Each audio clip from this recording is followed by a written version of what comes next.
Hey y'all. Okay, so as I told you before, there's nothing romantic about being married, okay? Take it from me, I've been married twice. First time was 6 years to a person who was emotionally unavailable, and the second time to a malignant narcissist who was also emotionally unavailable. People get tired of being with a goddamn robot and then a manipulative, lying, cheating robot on top of that. Well, hey, nothing about that is hot. So, and I've said this before, and women who have been with awful partners, or even men for that matter, who have been with awful partners, will tell you that there is not one thing about marriage that is romantic, beautiful, this Walt Disney World for grown-ups, you know, where everything is sparkly and it's just a fantasy that commercialism creates. And I've talked about this before, it's all about glitz and glamour. The wedding, the wedding, the wedding, the wedding. The wedding don't mean shit. It's a goddamn party. That's all. That's all it is. It's a party. You get dressed up, your partner gets dressed up, you get a fancy venue for your reception, a fancy place for y'all to get married. People come in from out of state to see you get married. They dabble their face with the little tissue, doing, doing, doing, to get the tears off because you're saying your beautiful vows and all this other cockamamie fucking bullshit.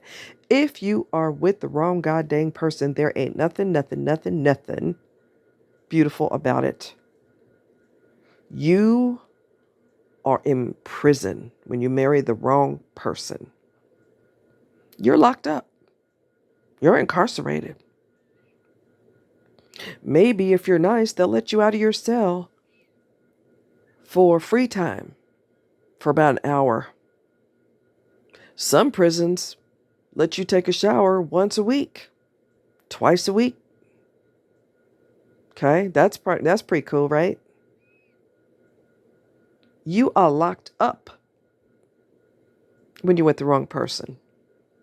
You are incarcerated. There ain't a goddamn thing glamorous about being locked up. You get to wear a drab outfit, uniform every day. You're going to be told when to eat, when not to eat, when to shower, when to do this, when to do that. You are going to be controlled. You're going to be dominated. You are going to be manhandled if you decide that you're going to come up in there and you're going to tell the guards how life is going to be. And you're going to quickly find out that that is not how things work. Prison is just like a bad marriage. You are locked into a situation that is a hellhole. Do not get caught up in the fluff and the glitz and the glamour and the ring, the weird obsession about the goddamn freaking ring. Let me tell you something. I didn't know he was a narcissist. Good Lord, I didn't know. I didn't know while we were married, didn't find out till after we were divorced.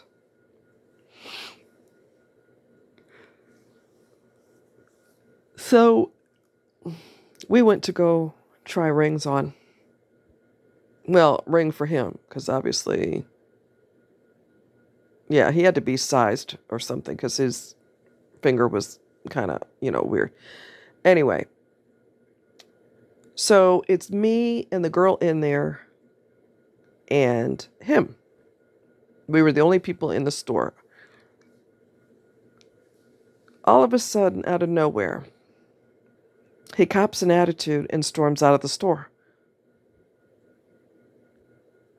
Like a little child having a temper tantrum.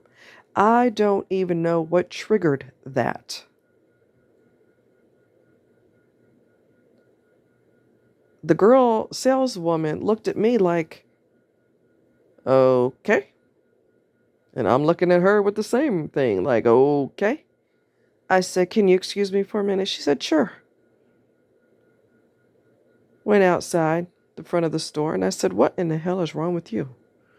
I don't remember what his silly ass excuse was. Narcissists never run out of excuses and lies and lies and lies and more lies and lies and more lies. I don't remember what smoke he blew up my ass, but I told him through no uncertain terms to adjust his attitude because he's making a fool of himself. So we went back in the store and everything was well and he got sized and everything was fine. My God, that should have been a red flag too, right? There were so many red flags.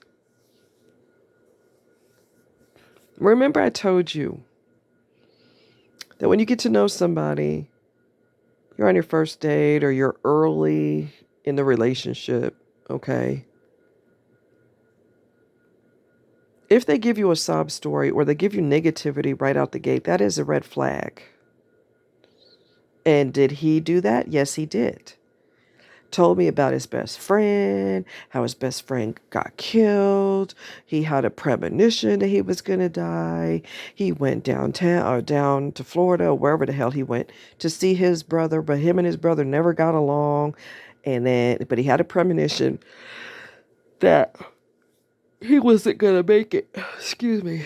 He had a premonition that they were going to, he didn't know circumstances, but he basically knew he wasn't going to survive.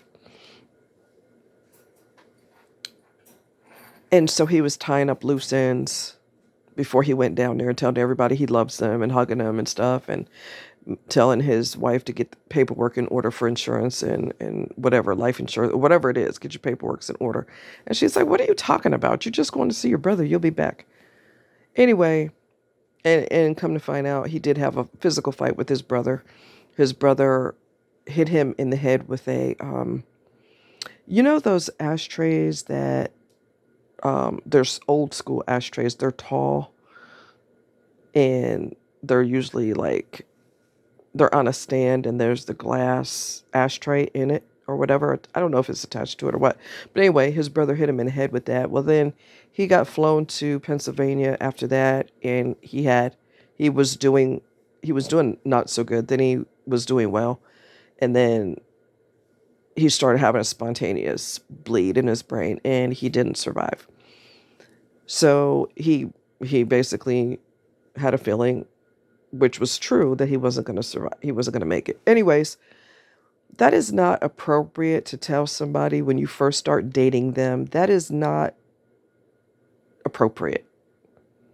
You are supposed to be excited to get to know each other. You're supposed to be really happy to get to know each other, not you sitting on your throne and this person sitting at your feet listening to all your bullshit.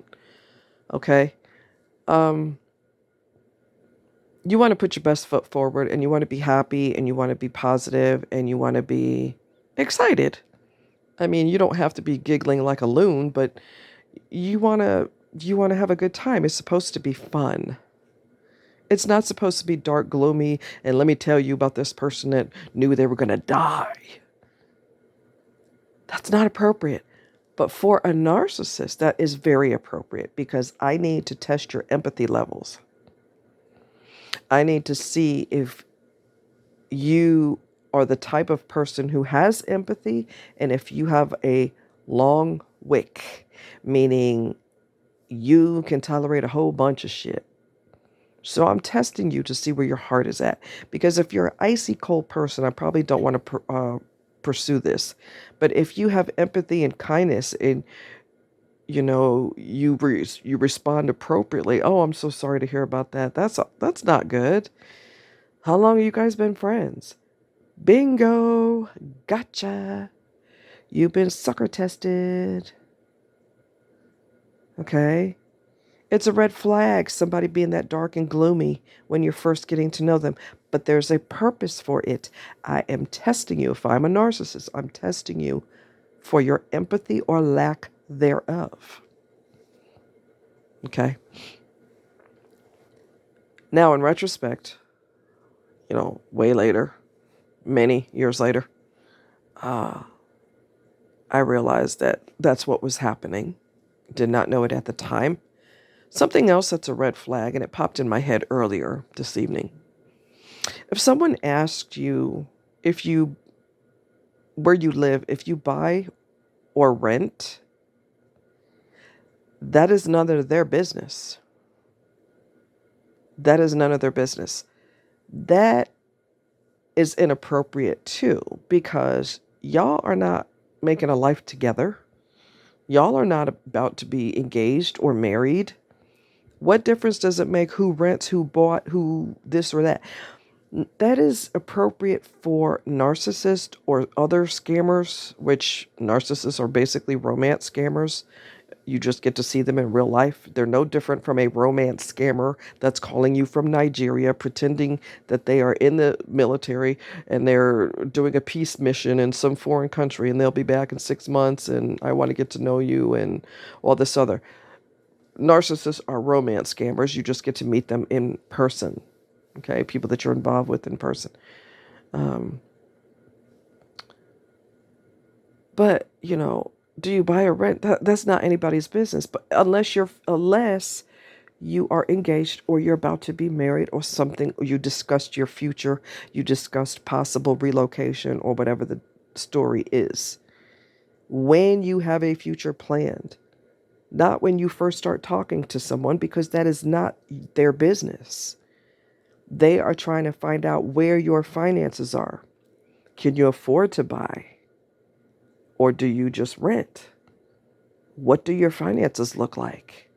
They can't come out and be that blunt about it, so they do it in a roundabout way. Okay? People who are single want to be married, and I'm here to tell you that being married to the wrong person, I was jealous. I was married and I was jealous of single people. They got to have freedom. They got to not deal with somebody's fat mouth every day. They don't have to deal with the EKG machine of the mood swings that are all over the goddamn map. Up, down, up, down, up, down, up, down. Happy, sad, happy, sad, happy, sad. Mad, mad, mad. Happy, happy, happy, mad, angry, fits. What? Who in the freaking hell wants to put up with that bullshit? That sounds romantic, don't it? That sounds like glitz and glamour of the wedding. You're incarcerated. Being married to the wrong goddamn person, you're incarcerated. You have to get that in your head. You are incarcerated. Okay?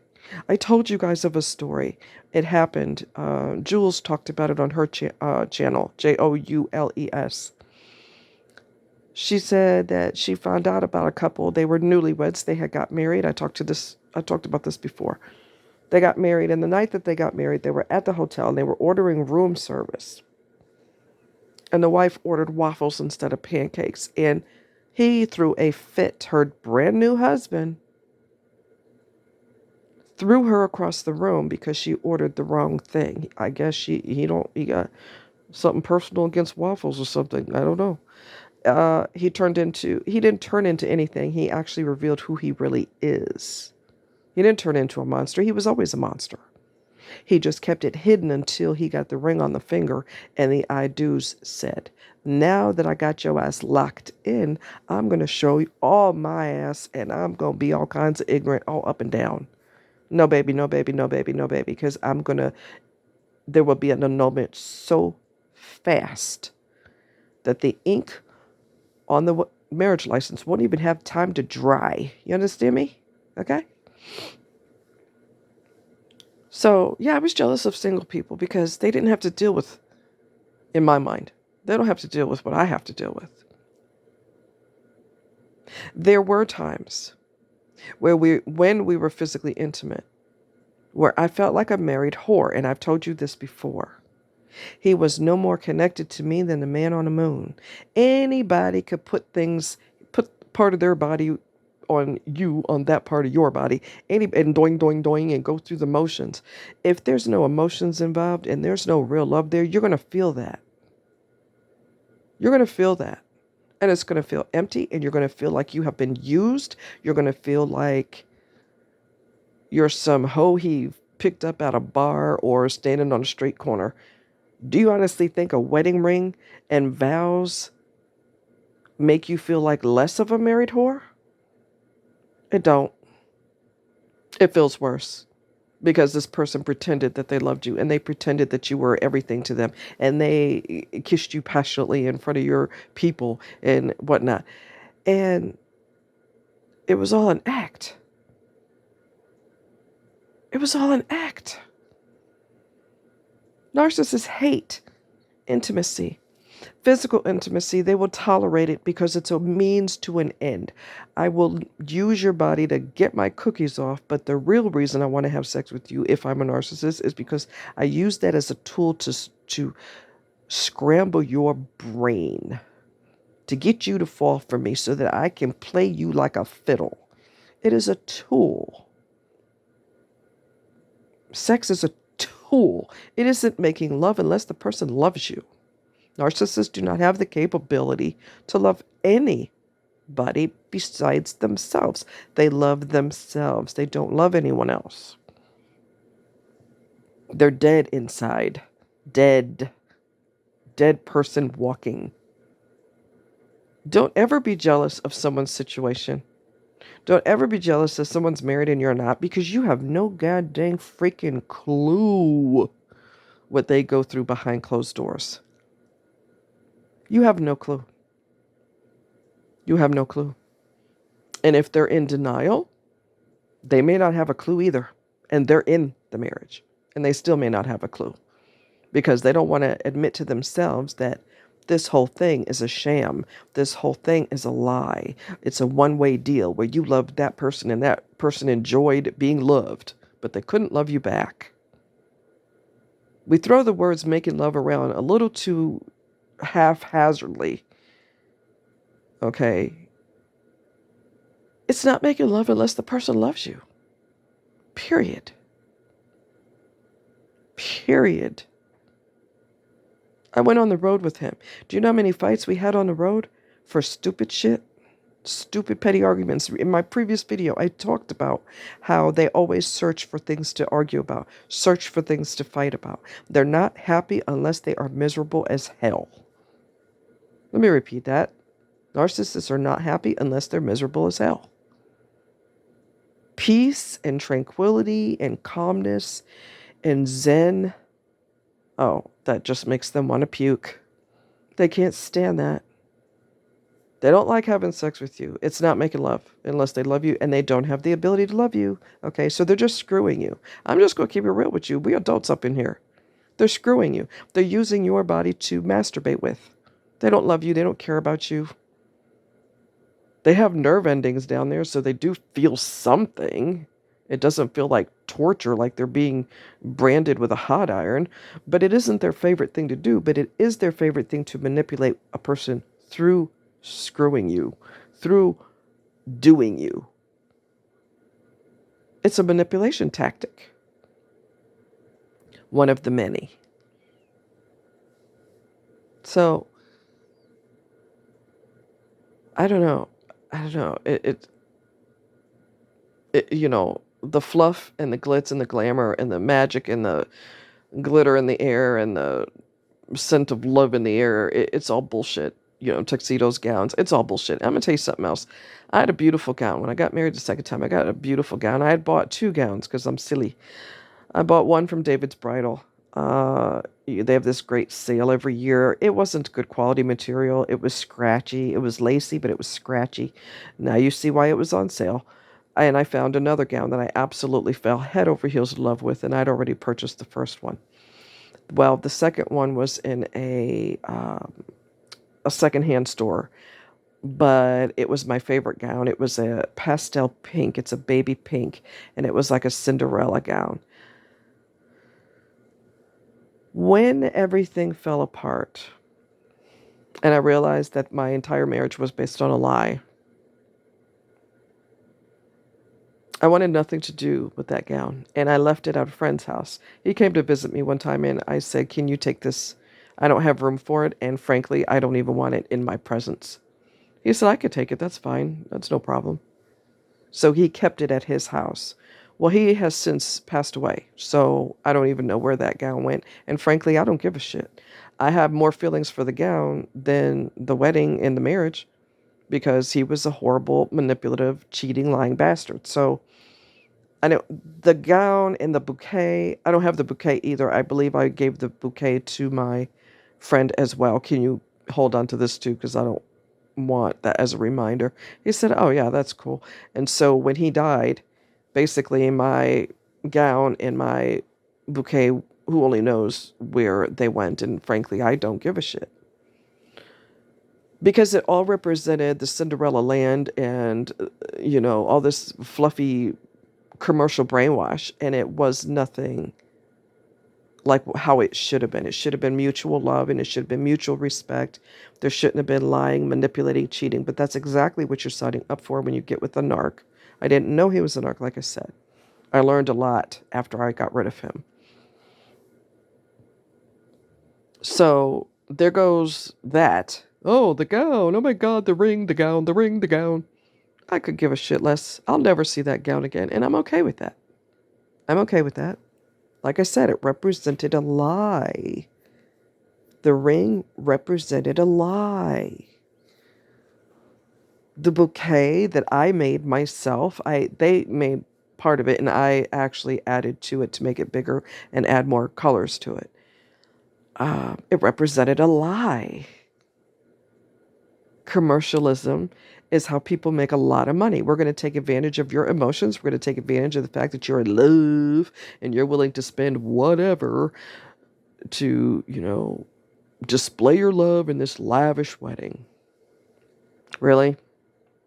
You better worry about the person you're marrying and don't be worried about the ring and the gown and every other stupidness, because that ain't got nothing to do with the price of tea in China. It got nothing to do with nothing. I know of a couple who got married in Pennsylvania. They had a horse-drawn carriage. She had a red wedding gown that was so beautiful it was actually featured in a museum or something. I can't remember, but it was so lavish that it was I think it was put in a museum or something. I can't remember. But horse-drawn carriage and the whole bit. Doves, releasing the doves, and all this other crap. They spent endless monies on that wedding. Eventually, they got divorced. You're going above and beyond and putting all this money into something that it'll come crashing and burning if you're with the wrong person. So, I don't know. It's I read somewhere tonight that women will dump their female friends for any perceived infraction, but they will let a man do anything to them. Anything to them. Anything on the abusive scale is fine with them. But that female, that bitch over there, I'm never going to speak to her ass again. Don't be so quick to drop your female friends. And why do you have such an uneven discipline scale in the first place? Why do you let men do whatever the hell they want to do? But then a woman does one thing that you don't like, or that was like I said, perceived infraction, and you dump her for life. You're stupid. You're being stupid. Because guess who's going to be in your corner if you have more respect for your female friends? When your world comes crashing down and that man that you thought was the opposite of, he's like your Ken doll, but in real life, and then you found out that that was all an optical illusion, who the hell do you think is going to be in your corner? Your female friends. For those of you who are women.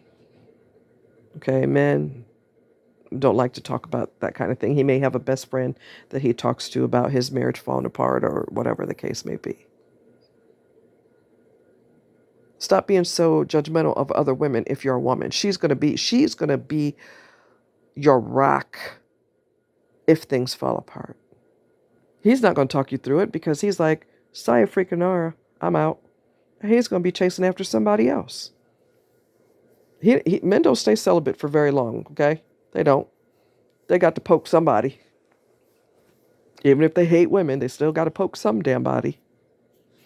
So he's gonna do his life. You got to be smart and don't kick away your support system, because that's just not smart. So take your time when you're dating. Please pay attention to red flags. Please don't ignore the red flags. Don't ignore a sob story in the beginning because that's a red flag. I'm trying to tell you that's a red flag. That's not appropriate. It's just not. If your partner's healthy, if the person that's getting to know you, you're not partners yet. You're getting to know each other in the very beginning. They want you to be happy. They want you to have a smile on your face.